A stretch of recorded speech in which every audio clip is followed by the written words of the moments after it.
Welcome to another episode of the Vegan Pulse. I am your host, Nancy Arenas. Today, my guest is Clifton Roberts. He is a Silicon Valley executive with Intel Corporation, a civil rights leader, an animal rights activist, an environmentalist, and an experienced board member of not-for-profit corporations. Clifton is a citizen politician and ran for U.S. President and U.S. Senate from California. He is a frequent international and national speaker and writer on the subject of non-human animal rights and seeks to end the inhumane, scientifically indefensible, and economically unsound exploitation of other species by humans. Stick around. I want to introduce him to you. Hi, Clifton. How are you? It is such an honor to meet you. Likewise, Nancy. Well, I know it's weird because I definitely know you. We've actually worked together virtually. I've written some stuff that was included in your publications, but it's so great to be here as well. Thank you for having me. Yes, you were the cover of one of my New Mexico vegan magazines when you were running for U.S. president. And I believe that we're also in the upcoming book by the wonderful Joanne Kong, Vegan Voices. Absolutely. Yes, that was great. I wrote an article or an essay called The Hearts of Nations. And it talks about the fundamental right of us as human beings to live in a healthy environment. And so it talks about best practices, and I talk about my appreciation for this country and the Constitution and how awesome it would be if that was a right that was written into the Constitution, which was a right to an environment free from,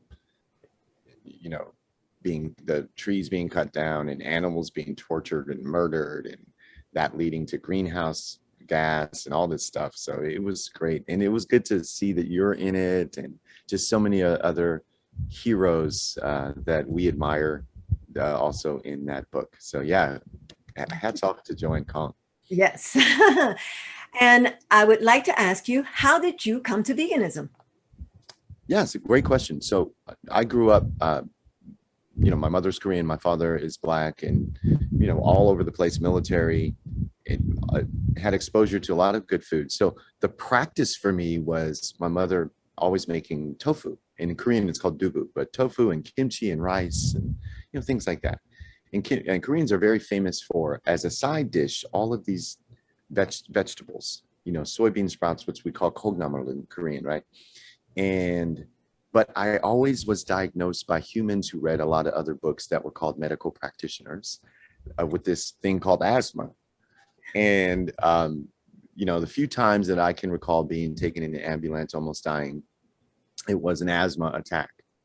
And then when I got into my teens, you had my acne. And then when I hit 30 finally, Mary Lou Henner had a book called Total Body Makeover, something like that. But she focused on veganism. And one of the things she said was the milk of a cow by genetic design is designed to turn its 40-pound calf into a 2,000-pound beast in less than 2 years. And I was like, that makes a lot of sense, And I had shared with you the story about when I was 5 already. This thought was introduced in my head. So I tried it. And 2 weeks later, Nancy, I threw away my inhaler, my skin cleared up, and I never looked back. And I truly attribute it to living a vegan lifestyle. And of course, it was very selfish reasons, my own health. But as I tried to convince other people that were close to me, my family, which of course, that's, as you can imagine, that's difficult. One of the most difficult things we have to do as vegans. And it was just hard. And I learned about the animals. But yeah, that was my journey to veganism. If you don't mind, can you share the story about when you were 5 years old?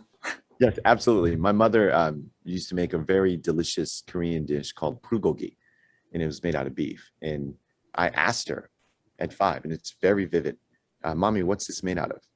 And she told me, a cow. Well, at 5, I had met dogs, rabbits, chickens, turkeys, pigs, and I had met a cow in person. I'd seen it and touched it. I'd seen her and him and touched him. And so I was horrified as a child. But when she wasn't looking, I would because it was whatever she seasoned it with, which is usually trying to season it like a plant or spice or something, right? I It was just delicious, and I would chew the flavor out of the flesh. And when she wasn't looking, throw it in the corner behind the curio cabinet. And ultimately, she found it because that's just rotten flesh, right? And but yeah, any time she would serve meat, I would realize that I was eating an animal. And I was so torn. And it's one of the reasons why even when I got to Cal Berkeley, I met these Hare Krishnas, and they were another force that introduced compassion. They started talking to me about it, and I'm like, "Ooh, I need to go vegetarian." I had not known about dairy, what the effects of dairy was until Mary Lou, just drove it home for me. And that is such a great story. Sure. When you're a child, you don't know because your parents tell you what you have to do, and Sure. their parents told them. So there's really no fault anywhere. It's just society. This is the way it's been, and it continues to be until someone speaks up, other people hear, and start questioning what's happening. And that's what veganism is, and Absolutely. and the movement of veganism. Sure. And so, Great. I have similar stories when I was a child where veganism, the thought crossed my mind, but still it never really caught on to me. I didn't really make the total connection until 8 years ago for me. So I Yeah. totally understand that. Yeah. It'll be 54 years this. I'll be 54 this year, but it'll be 24 years this Wow. year. And you mentioned child. Even if you think about as parents and as adults who are responsible for not just our own children, but other children to make a better future. The fact that we refuse to share with them how our food is obtained, right? You and I can say, I have this garden right over there, right there, right? All sorts of stuff. It's so fun to see my 3 and 4-year-old look and see these huge cucumbers or squash. You water them all day and they just get really big, right? And I get to tell them this is how it's grown. This is how grapes are grown. That apples comes from there. But to have them think about what happens to the chicken that you hear in the back, you hear this chicken, right? We have like 8 chickens back there that we take care of. Like to put them through seeing them be slaughtered is just, it's unthinkable, right? And that's why we hide how factory farming produces food. It's just an insane thought when even the term, we live in a country, I remember giving the concession speech for when I ran for president, and we live in a country where the term slaughterhouse is a comfortable reference. Think about it, the term slaughterhouse. I had someone come here because we take care of all sorts of animals here, and this one lady, she was saying something, and I go, "Oh yeah, you're talking to the wrong person about the treatment of animals." I go, "Do you eat meat?"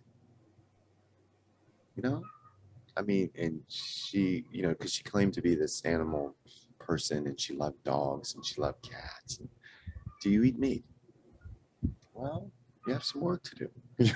you know, you do. So And you mentioned, and I mentioned that you ran for U.S. president and yes, also for U.S. Senate for a senator from Canada, from California. Sorry.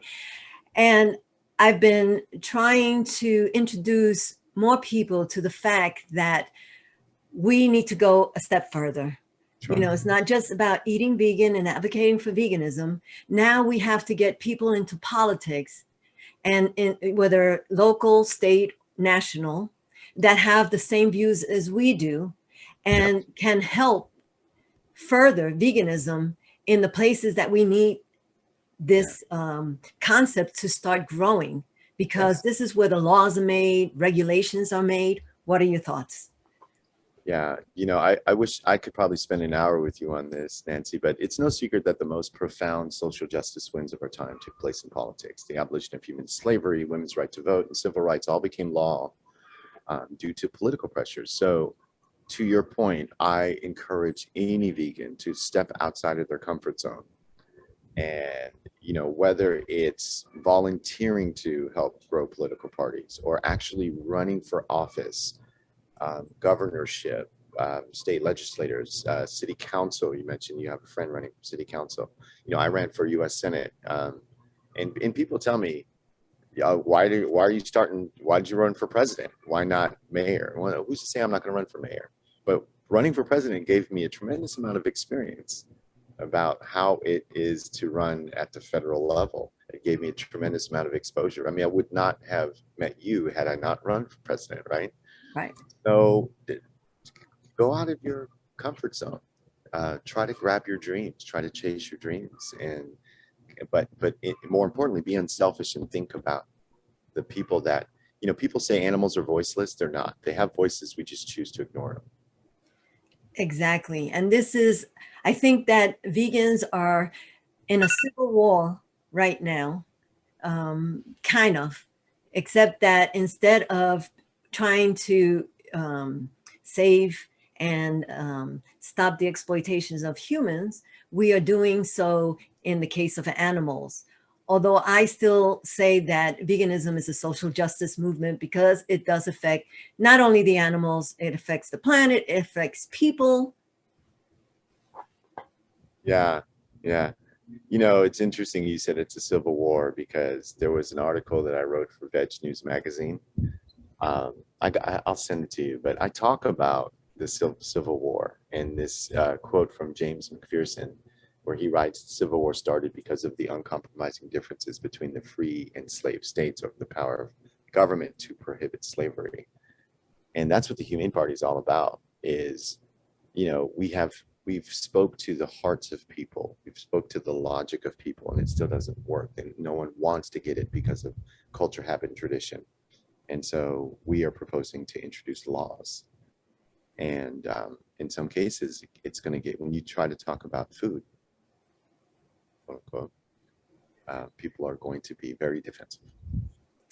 And I also think that we need to get money out of politics, meaning that the politicians should run on a people kind of campaign where people donate and not big corporations who have interests. And then they're looking for you to make their interests, if you get elected, your focal point. Yeah, 100%. 100%. It's one of the things I appreciate about the Humane Party is it's an all volunteer organization. You know, the candidates and even the people that are elected to serve on the board of directors, you know, they refuse, you know, PAC contributions from companies. And, you know, what was wonderful, Nancy, was we had Robert Mason, who, because when I ran, he heard about the Humane Party, he ran in Texas, and then we've had other people run for local office. So we just need to give it's Humane Party is very young, but we've formed relationships with sister parties and things like that. So I'm still supportive of it, even though that there's many challenges, as you know, Nancy, too, convincing vegans that voting a quote unquote third party is in their best interest. It's very challenging. And anyone, because I think that we are all under the false pretense that there's only Republicans and Democrat parties. And there's so many other parties to also consider, depending on what your views are. And every time that we just choose to just do one party or the other and not give Humane Party or the Green Party or whatever other party that is that would work better for our society a chance, we lose. Yeah. Yeah. It's interesting because if you go to the national website for the Democrats, I think they refer the word animal, you know, if you do the control F and it searches for a word on a page, the word animal appears one time. And if you go to the Republican national website, the word animal doesn't appear at all. If you go to the Humane Party's website and you do a control F and you search for animals, it's like 47 occurrences of the word animal. So you can just tell, even in the platform, you know, it's one of the reasons why people say you should run for Democrat, under a Democrat thing, right? And I go, I could, and I could compromise, but the platform itself doesn't, it's not something that I would champion. There are elements of it, you know, I think that I would champion, but overall, one of the most important issues is protecting animals, because I think that is connected to so many of the other issues that we just can't get. I mean, how are we going to learn to treat women equally, or Black people equally, or Hispanics equally, if we can't even figure out how to just treat the most um, defenseless and innocent beings on the planet? We haven't figured that out. So there's no way that I'd be able to be a champion, a gladiator, you know, and step in the ring and battle for a platform that won't even give recognition to one of the most important social justice issues of our times. It's like that saying says, an injustice to one is an injustice to all. That's right.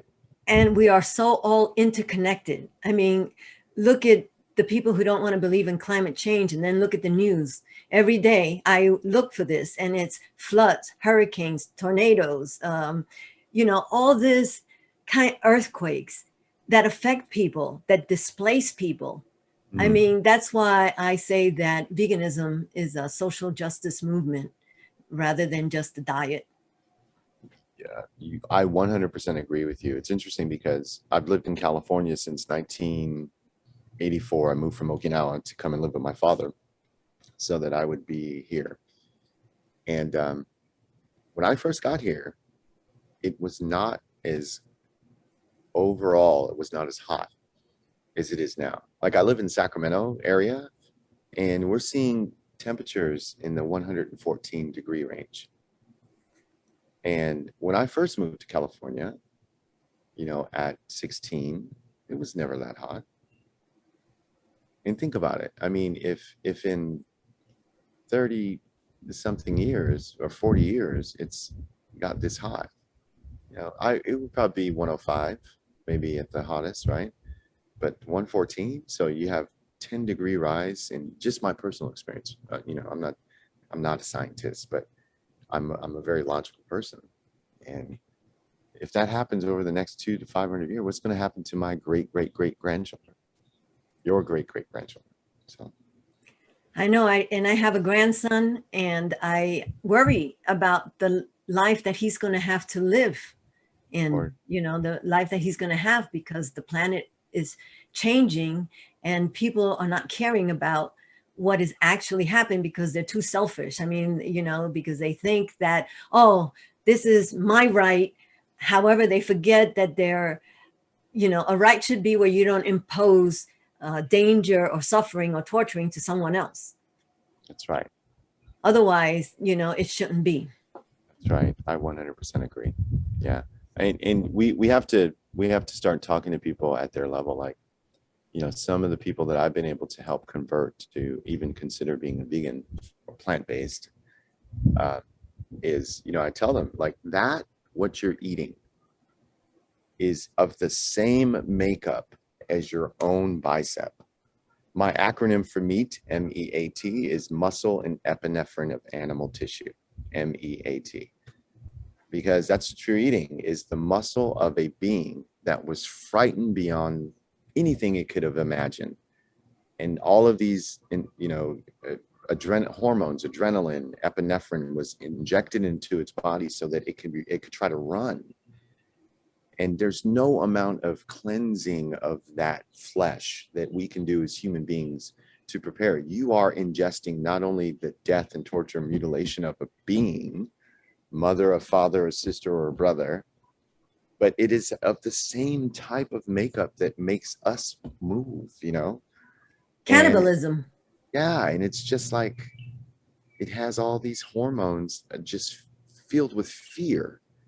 And you wonder why you have people that just treat other human beings with complete disregard, complete lack of empathy. You know, I use economies of scale. If you had one island where all of America was on one island, let's just say it was 100 people, and you had another island And you, Nancy and Clifton lived on this island where we just like, oh, let's go pick this apple and grow some green beans and this and that. And oh my goodness, here's some spices and everything is just good. And the way we'd be able to think versus just turmoil over on this side. People see some pigs, and they just and just kill it in front of everyone, and it's screaming. The pig is just screaming, and blood's everywhere. And there's no doubt in my mind that that island would just destroy itself. You know, the people would just destroy themselves. Well, that's what's happening in the world right now, because we are the minority at the moment. But at the moment, because I say everyone else is pre-vegan, one way or the other, they're going to have to come to veganism if they want to survive, ultimately. Yeah. So, That's a good view. I love that. yeah. I Well, agree. Clifton, thank you so much for being on the Vegan Pulse. I surely appreciate you. And I always keep tabs on what you're doing, because I would love for you to be the president one Oh, day. thank you. Thank you so much. I really appreciate you having me on. And for everyone's listen, tye you as well. Bye-bye. Thank you. Bye. Thank you for joining us on another episode of the Vegan Pulse. I am your host, Nancy Arenas. Follow us on Facebook, like us too, check out our website, and subscribe to our YouTube channel. If you have a pulse, you have a purpose. Live vegan.